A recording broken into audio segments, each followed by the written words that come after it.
Alam niyo po ba kung sobrang hirap matulog kapag yung ginagamit niyo ay sobrang ingay ng air condition, lalo kung ginagamit yung window type. Kasi syempre mas maingay talaga yung window type aircon versus sa mga split type. So mapupuyat po talaga kayo, hindi kayo makakapag-focus sa pagtulog niyan. Kaya naman ngayon mga boss, magbibigay ako ng tatlong brand, tas tatlong modelo ng window type air condition inverter na pinakatahimik.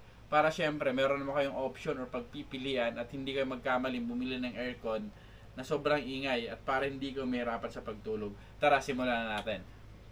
So yung unang-una sa listahan natin, syempre yung di-discuss naman natin dito is yung syempre yung sikat ng mga window type inverter aircon ng mga brand.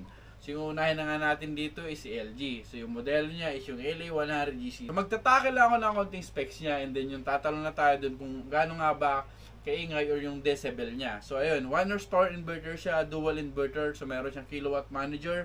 And then meron siyang LG ThinQ app para makontrol mo siya using cellphone. And then meron siyang filter alarm, top discharge po siya. And then R32 yung refrigerant niya para eco-friendly siya. Mas tipid din to sa kuryente, mas faster cooling siya. Tapos, 1 year warranty parts and labor and 10 years warranty sa compressor.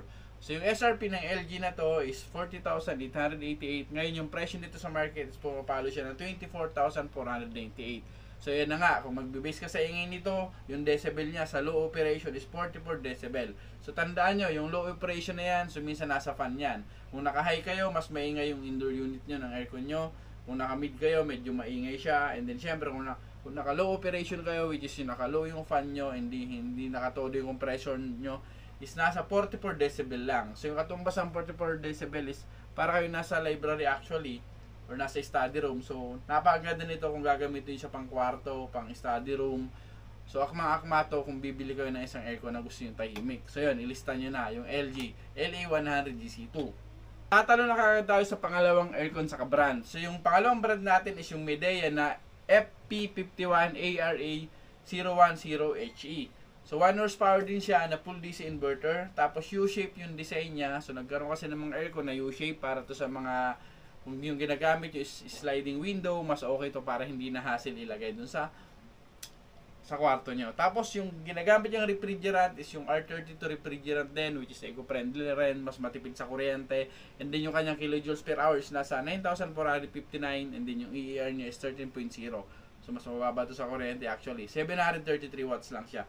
And then yung warranty niya is 1 year parts and labor and then 5 years sa compressor. So yung SRP ng ganitong aircon is pumapalo siya ng 27,998 and then yung net niya is pumapalo siya ng 22,998 pesos.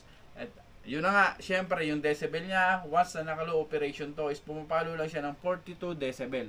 So mas bababa siya doon kay LG. So yun, kung gusto niyo talaga ng tahimik na aircon para mas maganda yung tulog nyo, so ito yung mga piliin nyo.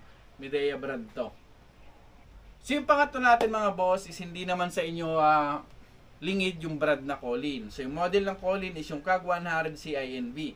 1 horsepower inverter, full DC inverter siya, tas blue pins yung ginagamit yung condenser, which is much better to. And then R32 din yung refrigerant niya, and then 10,200 kilojoules per hour. And then meron siyang 900 watts para sa kanyang capacity, and then 1 year warranty, parts and labor, and yun 5 years din siya sa compressor. Tapos yung SRP niya is 28,995 and then yung net niya is 22,999 lamang.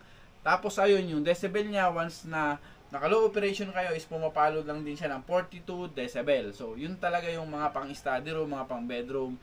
So mas mababa siya versus doon kay LG na counting points lang. So ayun yung mga mabibigay ko sa inyong mga aircon window type na sobrang tahimik mag-operate, di ba? Kasi alam naman natin pag mga window type is medyo maingay talaga. Pag kasi lumagpas sa 45 decibel actually yung aircon nyo na window type is medyo hindi na maganda pakinggan lalo kung matutulog na kayo. Lalo kung gusto niyo tahimik na air condition. Po, sana kahit papaano meron ko na itulong sa inyo. So, kung bago ka pa lang sa aking YouTube channel, huwag kalimutan mag-subscribe. In-hit mo na rin yung notification bell para laging update sa mga video na aking gagawin. Yun lamang. Peace out.